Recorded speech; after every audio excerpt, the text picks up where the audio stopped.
Golden State Valkyries versus Indiana Fever, injury report, starting 5, predictions, and more on WNBA preview. The Indiana Fever might just get the boost they need. The team is begging for some inspiration to go from pretty good to a genuine title contender.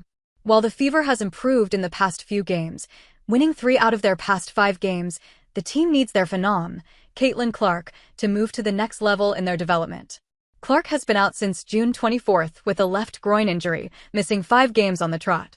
There was some good news for the Fever camp as the point guard participated in the 5-on-5 portion of practice for the first time since she suffered the injury.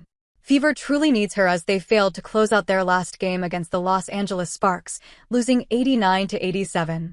The team led for the first 2 quarters, but the Sparks bounced back in the final 2. The Fever did keep up but failed to score in the final minute, and the Sparks capitalized to take home the winner title.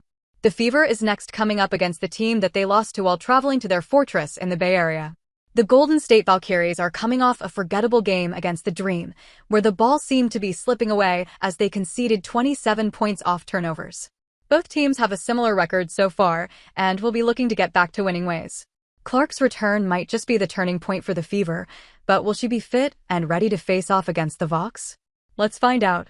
Golden State Valkyries versus Indiana Fever, injury report. The Caitlin Clark situation is still a little hazy. Stephanie White is in no mood to rush things, as she recently told the reporters. "I hope so," White said when asked if Clark would play against the Valkyries on Wednesday. "The same structure, I would say. Return to play structure as we have been doing. She gets to do a little bit more, and then we see tomorrow. Is there progress or is there any regression? How does she feel? How does she look?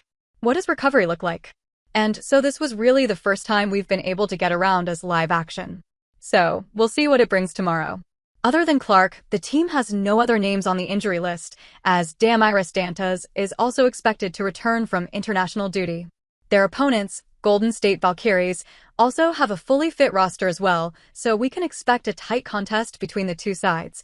Indiana Fever versus Golden State Valkyries, preview and prediction. Indiana has been riding mostly an offensive high this season, averaging 84.1 points per game, nearly 6 more than the 78.2 points the Valkyries typically allow. That scoring edge has paid off, with the Fever going 9-5 in games where they cross that 78.2 threshold. Interestingly, the Valkyries, who average 79.1 points per game, the same number Indiana tends to give up, have a 7-1 record when they manage to score more than that. Over their last 10 games, Indiana has slightly dipped from their season's scoring average, putting up 83.7 points per game, while their defense has softened, giving up 81.3. Even as the Fever fire more shots from deep in recent games, 8.0 made threes compared to 7.9 on the season, their accuracy has taken a slight hit, dropping from 34.4% to 33.5%.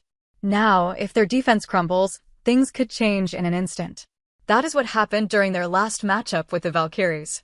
Still and all, ESPN's match predictor gives Indiana a 74% chance of winning. But again, if the Valkyries show why they are ranked higher than Indiana in defense, it will be a night to forget for the Gamebridge fans.